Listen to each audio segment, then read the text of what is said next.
Di pertemuan terakhir kaitannya dengan teknologi informasi, di pengantar terakhir itu ada yang namanya pengantar sistem informasi. Tadi sudah saya share di kelas ya, apa itu sistem informasi. Aslinya TM-nya TM 14 atau pertemuan terakhir, kalau di kelas lain itu kan pertemuan dalam satu semester tatap muka kan 14, tinggal jamnya dilebihkan. Kalau yang kalian itu tiap jamnya, contoh yang satu SKS ya, berarti pertemuannya ada di 28. Oke. Oke, di pertemuan terakhir TI, nanti yang pertemuan yang pertama itu tentang pengantar TI-nya, nanti pertemuan yang terakhir aplikasinya ya, aplikasinya dari sistem informasi di dalam dunia perawatan itu seperti apa. Oke, kita ulas satu-satu. Apa itu sistem informasi? Kalau dikaitkan dengan sistem informasi itu masih masuk bagian dari teknologi informasi yang kemarin itu ya. Analoginya sederhananya, kenapa kok butuh sistem informasi? Kalau kita ketahui, kalau menggunakan analogi sederhananya ya, untuk mendapatkan sebuah, sebentar, ini Cindy nanti unmute kalau ingin bertanya ya.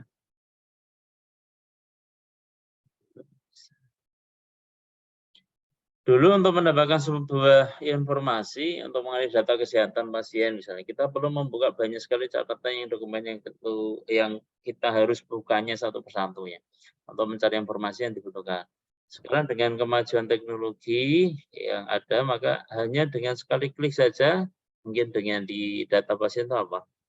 Ada ID pasien ini atau rekam medis pasien kan ada nomor uniknya. Ini kalau diketik aja langsung dia didapatkan histori. Kalau dia di sebuah layanan kesehatan, dia langsung masuk riwayatnya apa.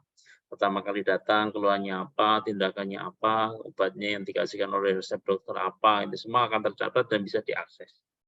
Tapi kalau masih dokumen yang dulu belum menggunakan sebuah sistem informasi, yang ngecek satu-satu dokumennya.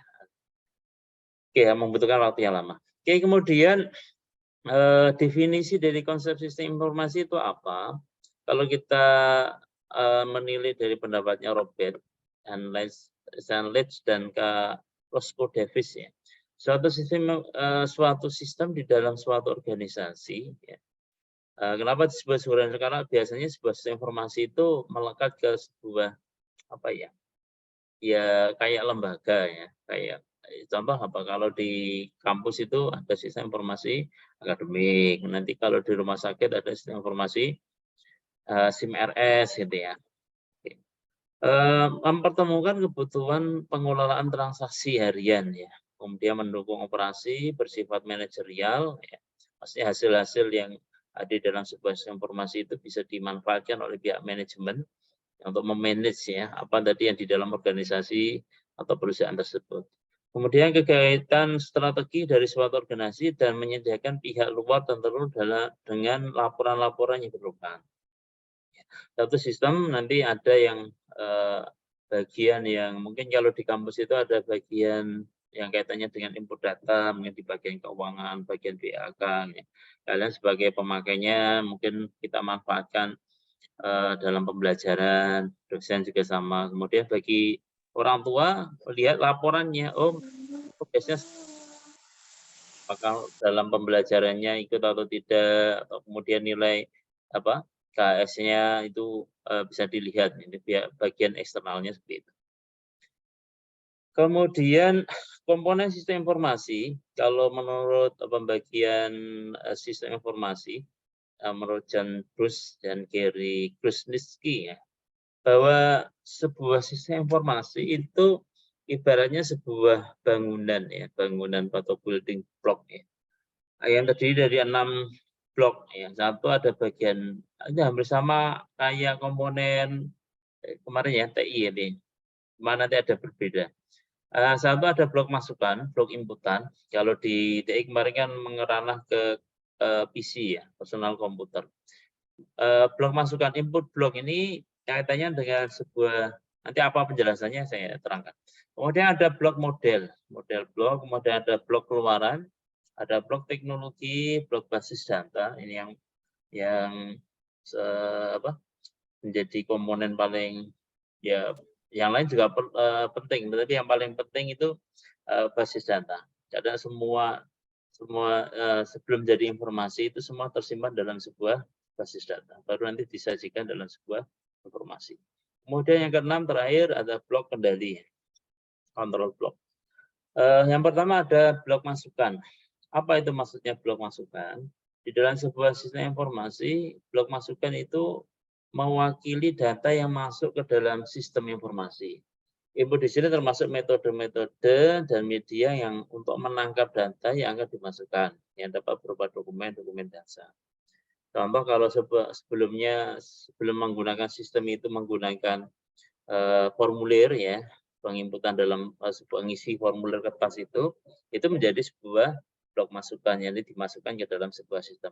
Atau kemudian kalau di informasi pencatatan perawatan itu mungkin di SIM-RS ada ini, waktu pasien datang itu ada lembar tilik ya, identifikasi pasien itu ya.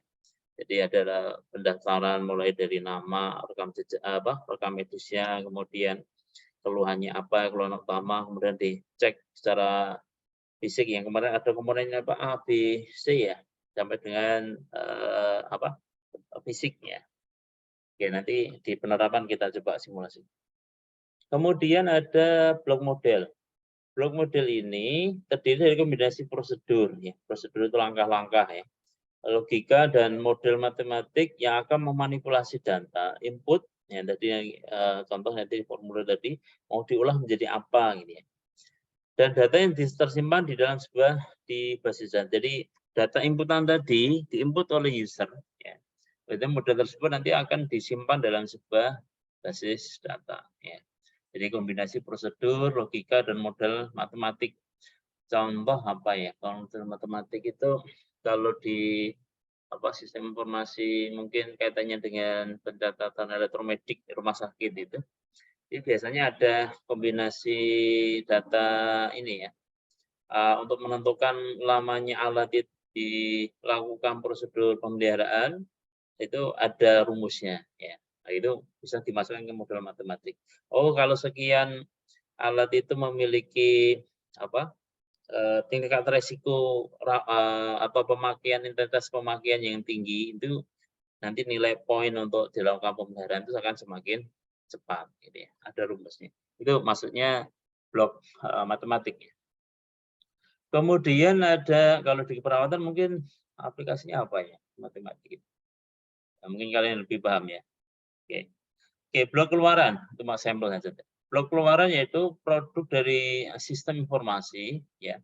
Keluaran yang berupa informasi yang berkualitas dan dokumentasi yang berguna untuk semua tingkatan manajemen serta semua pemakai dalam sebuah sistem. Ya, contoh tadi di Siato itu ada KHS, kemudian Transkrip itu melakukan sebuah produk atau mungkin mencatat rekam jejak perkuliahan itu juga jurnal dosen, jurnal mahasiswa itu juga merupakan blok keluaran. Ya. Kemudian ada blok teknologi. Teknologi merupakan kotak alat atau tools box ya di dalam sebuah sistem informasi. Teknologi digunakan untuk menerima input, kemudian menjalankan model, menyimpan dan mengakses data, kemudian menghasilkan dan mengirimkan keluarannya untuk membantu pengendalian di sistem secara keseluruhan. Nah, teknologi itu sendiri bisa dibagi menjadi 3 bagian utama ya. Yang pertama teknisi atau maksudnya teknologi orang yang atau yang kaitannya dengan supaya sistem informasi itu bekerja bagaimana mestinya ya. Lalu ada teknisi humanware ya atau brainware ya. Teknisi dan operator komputer, pemrogramnya, kemudian operator pengolahan kata, spesialis dalam komunikasi, analisis sistem dan sebagainya. Kemudian ada sisi software-nya. Jadi untuk membahas informasi itu ada kaitannya dengan software yang dipakai sebelum sistem informasi itu bisa dipakai untuk tadi memanajerial tadi dalam sebuah organisasi itu apa yang dibutuhkan. Mungkin di software di sini banyak sekali, ada sistem operasi ya. Kemudian nanti dikenal ada juga nanti bahasa pemrogramannya pakai apa sistem informasi tersebut. Kemudian nanti sistem informasi tersebut akan dibuka menggunakan yang berbasis apa? Apakah berbasis standalone itu pakai sendiri atau berbasis client server yang dipakai multi user atau bisa berbasis web browser ya yang seperti si Anto itu kan sudah berbasis web server. Pengembangan sistem informasi kebanyakan untuk yang sebenarnya menggunakan browser untuk sekarang ini. Kemudian itu segi pembuat sistem informasinya. Nanti software yang dipakai untuk menyimpan basis datanya apa? Basis datanya ya nanti ada namanya banyak sekali yang bisa dipakai ya. Salah satunya ada MySQL ya dan sebagainya. Kemudian ada perangkat keras tentunya ya. Kalau kita ingin pakai software pasti harus ada hardware-nya. Tentu kalau kita ingin memakai yang berbasis browser tentunya harus ada device hardware-nya. Bisa itu PC atau smartphone, atau tablet dan sebagainya. Itu hardware. Dan di dalam hardware itu kemarin pembagiannya kan banyak ya. Untuk bisa komunikasi kalau dia berbasis browser itu berarti kan online ya. Kalau online berarti harus butuh jaringan, ya, data kalau menggunakan smartphone dan sebagainya. Itu beberapa perangkat yang dibutuhkan di dalam pengelolaan teknologi sistem informasi. Kalau ada yang kurang jelas langsung bertanya silakan ya. Kemudian blok yang kelima, blok basis data yang kelima yaitu kaitannya dengan basis data. Ya nanti gambarannya apa Pak basis data itu nanti kita simulasikan dalam aplikasinya. Basis data atau database ini merupakan kumpulan dari data yang saling berhubungan ya antara satu dengan yang lainnya. Kemudian tersimpan di perangkat keras ya komputer, wujudnya kalau di dalam ini storage device ya atau media penyimpanan ya. Dan digunakan perangkat lunak untuk manipulasi. Perangkat lunaknya apa ya tadi bisa menggunakan MySQL ya.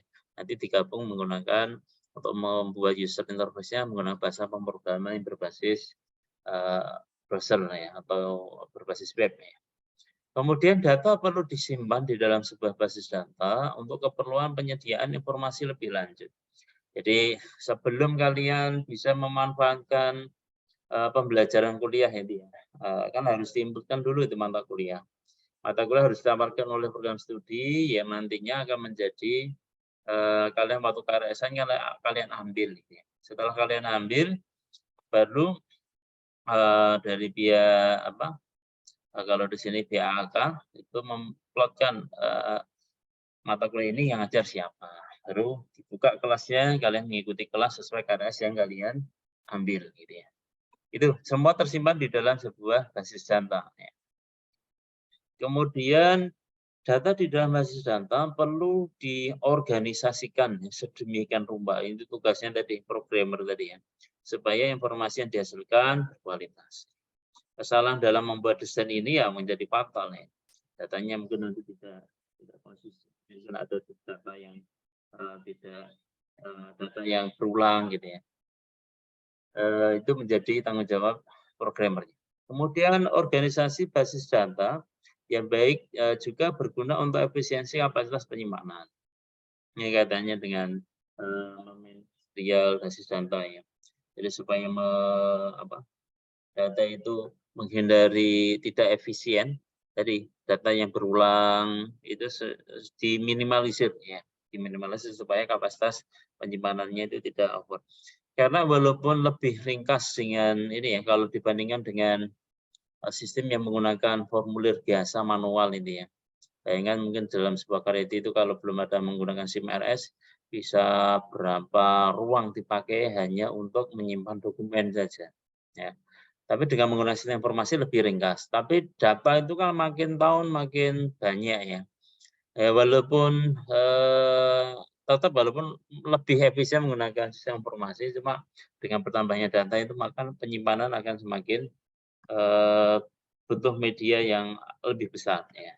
Maka untuk efisiensi dengan data yang dibutuhkan seefisien mungkin supaya bisa tidak terlalu makan kapasitas dari media penyimpanan. Walaupun analoginya media penyimpanan kan bentuknya kecil ya kalau sekarang itu. Apalagi yang memiliki hard disk, SSD cuma bentuknya kartu ini ya. Kalau zaman dulu masih menggunakan hard disk ya, menggunakan piringan magnetik. Kemudian ada basis data diakses atau dimanipulasi dengan menggunakan perangkat lunak ya. Dengan disebut namanya database management system. Yang pengelola software-nya adalah DBMS ini, dan nanti dihubungkan dengan bahasa program yang digunakan untuk membuat user interface.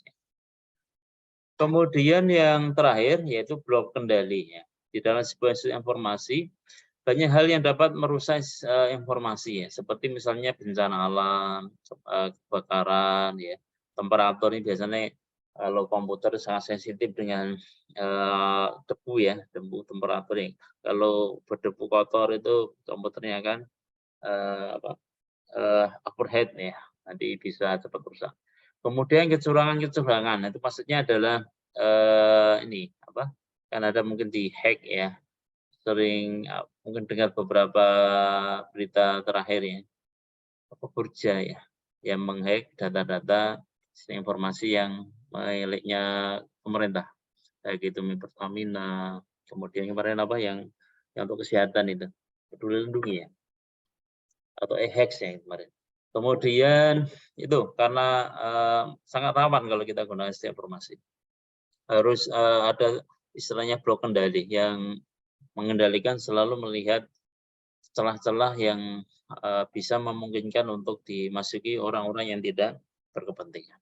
Sering dicek ya, karena ketanggihan teknologi itu aman hari ini belum tentu besok aman gitu ya. Selalu diupdate tentang kaitannya dengan keamanan sistem informasi.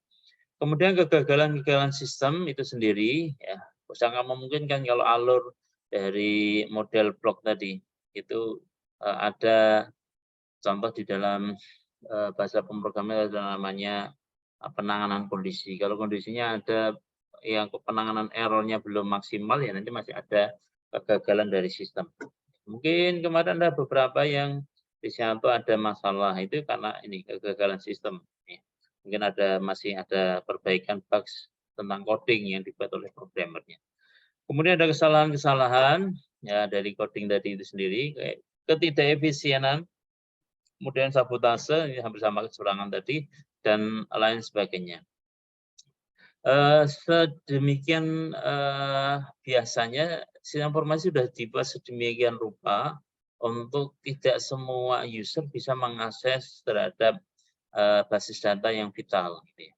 Jadi hanya biasanya cuma menginput, kalau menghapus biasanya itu hanya orang-orang tertentu dalam sebuah sistem informasi yang diberikan hak. Karena nanti sekali menghapus data bahwa itu terkait dalam data yang lain maka sangat vital itu ya. Oke, kemudian ada beberapa pengendalian yang perlu dirancang yang diterapkan untuk meyakinkan bahwa hal-hal yang dapat merusak sistem dapat dicegah ataupun bila terlanjur terjadi sebuah kesalahan-kesalahan dapat langsung cepat diatasinya. Jadi biasanya beberapa teknisi yang katanya tadi sistem di dalam ini ya teknologi tadi yang teknisi humanware atau brandware ini sudah biasanya memiliki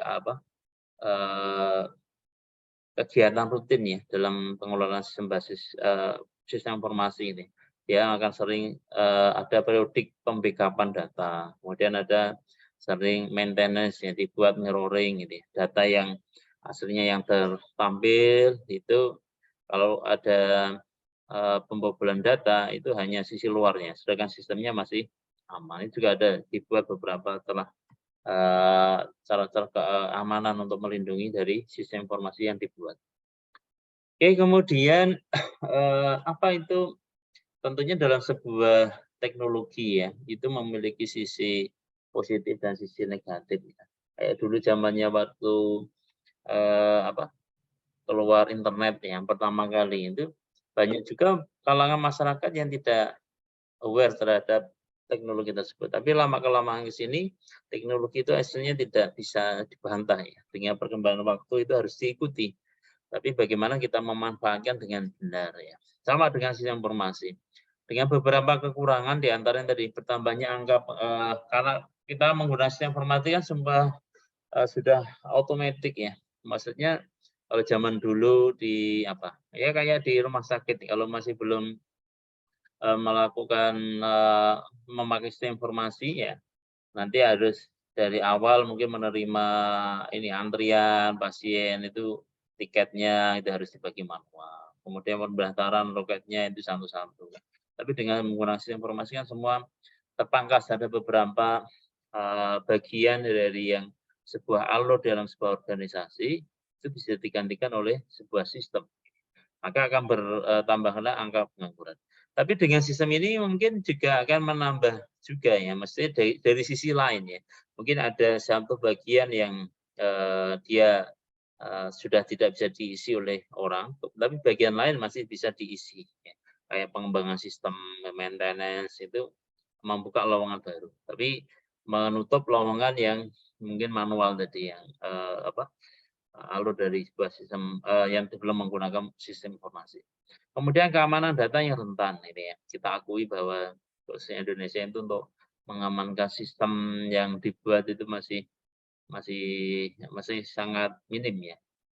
Kemudian sebagai alat pengontrol data, jadi kalau ada informasi dan sebagainya, sistem informasi, itu kekurangannya sebagai pengontrol data itu maksudnya gini, kalau ada data yang beredar gitu, jadi semua kita menggunakan kelemahannya itu karena tadi semua bisa melihat ya. Jadi kalau ada informasi dalam si A, ini bisa disebut kekurangan sekaligus keunggulan ya. Jadi tidak menjadi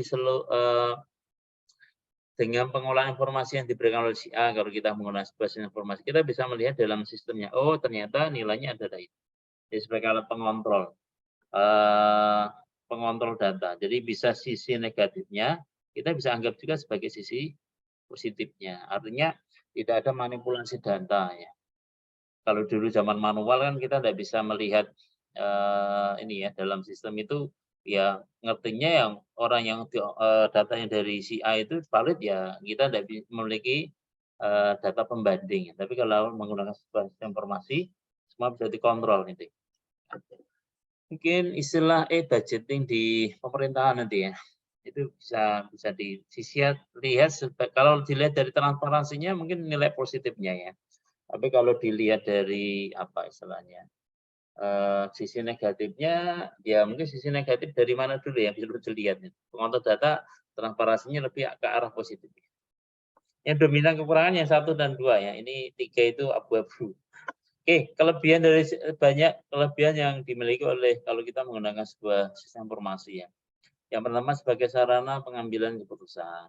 Ya, dengan menggunakan sistem banyak sekali yang bisa dipakai. Contoh kayak di SIM RS gitu ya. Kaitannya kalau seorang perawat melakukan tindakan keperawatan terhadap pasien itu kan yang diberikan tindakannya kalau contoh sudah memberikan obat ya mungkin dari resep dokter itu berapa yang sudah dipakai itu langsung secara real bisa dilihat obat apa yang stoknya sekian yang sering dipakai maka nanti pihak manajemen rumah sakit bagian obat itu bagian akan menyelihat stoknya gampang untuk mempertimbangkan akan menambah atau apa merestock kembali memenuhi kebutuhan yang diperlukan dari sistem bisa dilihat. Kemudian sebagai sarana penyedia data, ya, tentunya dengan informasi apapun data yang dibutuhkan secara real time bisa dilihat. Kemudian sebagai media komunikasi, artinya antara satu bagian dengan bagian lain. Oh, contoh untuk ini sudah diinput atau belum bisa dilihat dalam sistem, tidak perlu datang ke bagiannya gitu ya, untuk melihat datanya sudah masuk atau belum. Semua bisa dilihat sebagai media komunikasi. Bahkan ada beberapa informasi yang difasilitasi untuk ada forum chatnya ya, forum komunikasinya antar bagian. Ya. Kemudian hemat ya, hemat ini asumsinya hemat ini tergantung ya, maksudnya kalau instalasi awal dari manual kita beralih ke sistem informasi tentunya membutuhkan dana yang tidak sedikit. Tapi dengan kalau sudah itu berjalan akan banyak sekali penghematan yang bisa dilakukan. Ya. Meeting team out tinggal 10 menit, oke, tidak apa-apa. ada peringatan. Oke, kemudian yang terakhir ada sebagai alat pengontrol data tadi, ya, jadi sudah saya sampaikan. Ini saya anggap itu pengantar untuk sistem informasi. Ada yang mau bertanya? Silakan.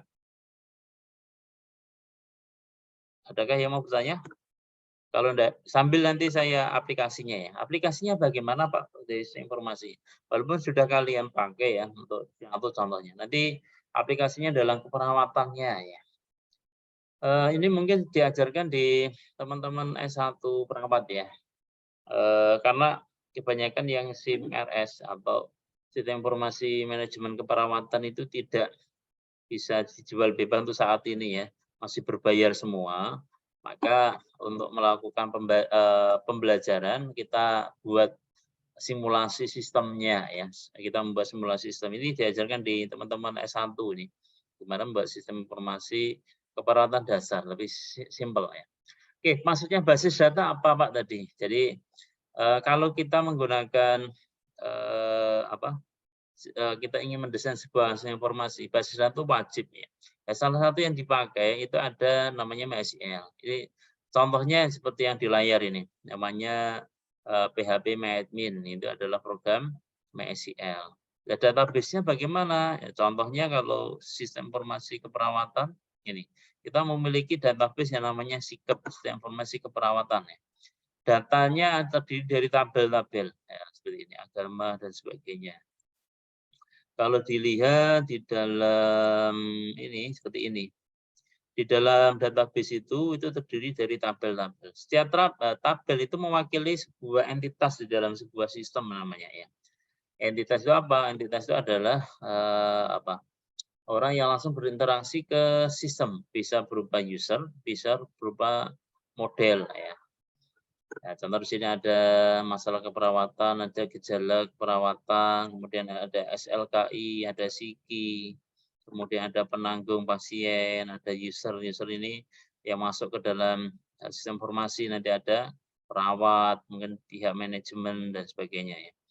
Kemudian ada identitas dari pasien, ini catat identitasnya apa. Kemudian pasien itu juga selain memiliki identitas, dia memiliki juga kajian keperawatannya apa, kajian fisiknya. Kemudian nanti akan dia menyimpan tentang kajian. Oh ya, setiap pasien nanti memiliki riwayat keperawatannya. Itu apa saja. Itu akan dikembangkan namanya basis data. Ya, kalau di dalam satu juga beda-beda nanti. Ada mahasiswa, ada dosen, mata kuliah ini.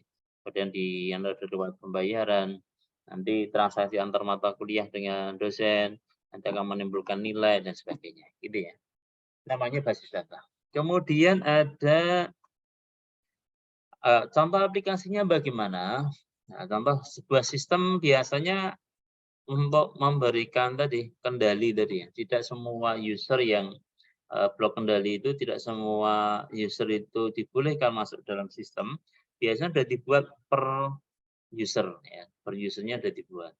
Nanti kalau usernya belum terdaftar di sistem ya dibuat supaya sistem itu menolak ya. Ya sama kayak si Ato kan sama ya. Tapi kalau begitu user lain itu tahu user dan password ya maka bisa masuk ke dalam sistem. Tapi secara ilegal mungkin ya kalau dia bukan pemilik user tersebut. Maka biasanya user dan password itu bersifat privasi ya. Jangan jangan diberikan ke yang lain ya. Dan biasanya kalau password standar juga perlu diubah ya. Oke, setelah masuk dalam sistem contohnya ini. Ada tentang kita ingin melihat biasanya kalau di sistem informasi keperawatan ini kan ada data diagnosa perawat ya. Ambil DB, diagnosa perawatnya apa? Dari kodenya, kemudian gejalanya apa, itu ada di sini biasanya. Jadi nomor kode, contoh nama masalahnya adalah bersihkan jalan nafas tidak efektif, itu gejalanya apa. Nanti dalam sistem juga bisa juga menambahkan atau mengedit data masalah sesuai dengan data di keperawatan mungkin ada ini ya, diagnosa perawat SDKI ya, keperawatan Indonesia ini, kan banyak itu datanya. Nah, itu kan banyak datanya. Cuma yang kita simulkan cuma yang kaitannya dengan keperawatan dasar. Kan tadi saya bilang untuk simulasi ya. tidak keseluruhan. Nanti tinggal gimana kalau menambahkan data kayak ini D002 itu kan belum ada. Caranya tinggal ditambahkan aja edit data masalah. Dan kalau kita butuh tambah ya nanti tinggal ditambahkan di sini. Gejala juga sama.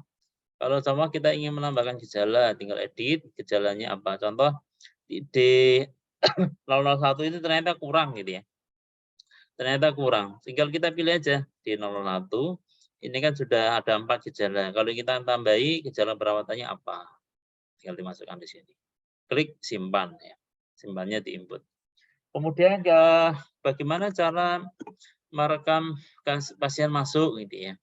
Ini ada pengkajian pasien. Biasanya diisi nomor rekam medis ya. Sementara kalau kita tidak ada nomor rekam medis, kita ganti dengan NIK. Ya. Nomor NIK bisa kita masukkan 16 digit. Ya.